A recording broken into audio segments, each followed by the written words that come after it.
मने मन कई को मुस्लिम होगा, सो अंदर से गरिया रहा होगा सबको। तो हमसे भी स्पेलिंग मिस्टेक हो जाता है ना, तो कलम जिम्मेदार है, हम नहीं। अरे लड़की सब का पंखा इसलिए चल रहा है ना कि इन लोग धाए दे बेहोश हो जाएगी जो बंद करेंगे तो। मौलाना साहब बताए, होली खेलने का हमको बहुत शौक, बचपन में सब लड़का खेलता है, हम भी खेले। करे कि नहीं खेलना चाहिए। हम कहे काहे? करे कि सर अब ब्लैक दिख रहा है, कहीं से तो कुछ शॉर्ट कर गया कि क्या हो गया, तो उसका मेन कनेक्शन दिला देना सब में। थोड़ा आज फर्स्ट टाइम हो गया है, इस तो कह रहा है काला दिख रहा है। अरे तो बोर्ड देखो ना यहाँ पर, अब इसको भी बुझा देते हैं। अरे यार हम दिखबे नहीं करेंगे फिर तो। एक बार हम छोटे थे, पता नहीं मतलब क्या बताए, तो हम पढ़ने गए थे उर्दू अरबी पढ़ने। तो एक मौलाना साहब बताए, होली खेलने का हमको बहुत शौक, बचपन में सब लड़का खेलता है, हम भी खेले। करे कि नहीं खेलना चाहिए। हम कहे काहे?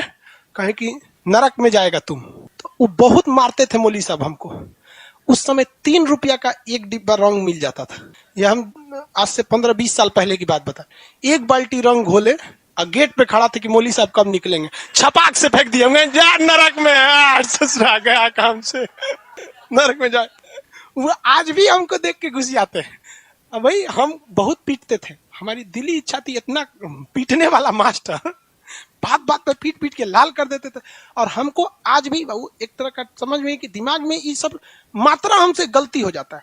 कक्षा 5 का भी लड़का लिख देता है मात्रा ठीक ठाक, हमसे गलती हो जाता है, मतलब पता नहीं क्या हो जाता है सोच रहा।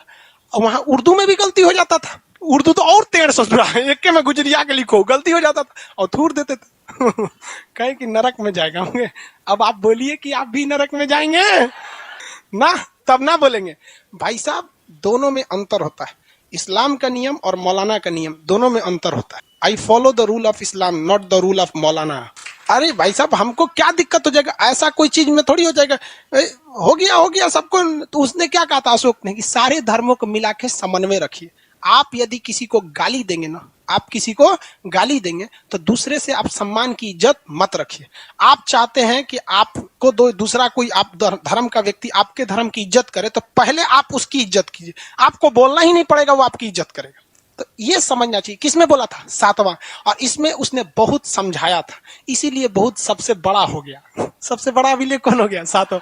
भाई धार्मिक चीज जल्दी समझ में नहीं आता है, बहुते गरियाबो करता है सब। मने मन कई को मुस्लिम होगा, सो अंदर से गरिया रहा होगा सबको। क्या फर्क पड़ता है गरिया के? कुछ हो जाएगा हमको? नहीं हो सकता। यहाँ पे बहुत बड़ा इनसे इफेक्ट नहीं होता, इनको मतलब समझे में नहीं आता। होगा ही सब, मने मन बोलता होगा सर, काफिर हो गया है। गर्मी लग रहा है जी आप लोग को? किसको किसको लग रहा है? बर्दाश्त करिए आप लोग, जिसको जिसको लग रहा है गर्मी अभी बर्दाश्त कीजिए, कोई उपाय नहीं है। अरे लड़की सब का पंखा इसलिए चल रहा है ना कि इन लोग धाए दे बेहोश हो जाएगी जो बंद करेंगे तो। भाई एक काम करो, पंखा या तो इसका व्यवस्था किया, सारा पंखा चले, नहीं तो ये भी बंद करा दी, ठीक है, व्यवस्था हो जाएगा। अशोक ने खुद कलिंग में जाकर एक अभिलेख लिखवाया है, कलिंग अभिलेख। 14 में बोला है कि देख भैया हमने बहुत कुछ और भी किया है और बहुत कुछ लिखने के आदेश भी दिए हैं, जो इन 13 शिलालेख में जो ऊपर लिखे गए हैं शायद नहीं लिखा पाया है या इसमें कहीं मिस्टेक हो गया है। तो इसके लिए वो जो पत्थर पे खोद के लिख रहा था ना, वो जिम्मेदार है, हमारा गलती नहीं है। तो हमसे भी स्पेलिंग मिस्टेक हो जाता है ना, तो कलम जिम्मेदार है, हम नहीं। समझ आ गया कि नहीं आ गया? देखिए जब कभी आप राजा के पद पर या किसी बड़े पद पर आ जाते हैं, तो फिर आपको अपनी भाषा, आपको हर चीज को दूसरे के हिसाब से बोलना पड़ता है, न कि मतलब व्यक्तिगत। जैसे अभी आप कुछ भी बोल देंगे चलेगा, लेकिन अभी क्या नरेंद्र मोदी कुछ भी बोल देंगे चलेगा? नहीं चल सकता है। अभी हम क्या है, छोटे से शिक्षक है, लड़कियों को कुछ बोल देते हैं, लेकिन बात के चलिए अगर हम कोई रिप्रेजेंटेटिव हो जाए तो ऐसा नहीं बोलेंगे। लड़की भी समझती है सब कि हम सीरियसली नहीं बोलते हैं, ये सब भी भुला जाती है। सब याद रहता है आप लोग को? नहीं, इस कान से सुन को बहुत अच्छी बात है, नहीं लेना चाहिए। वैसे अशोक ने भी क्या किया भाई, बहुत सारी चीजों को उसने समाज के हिसाब से बोला।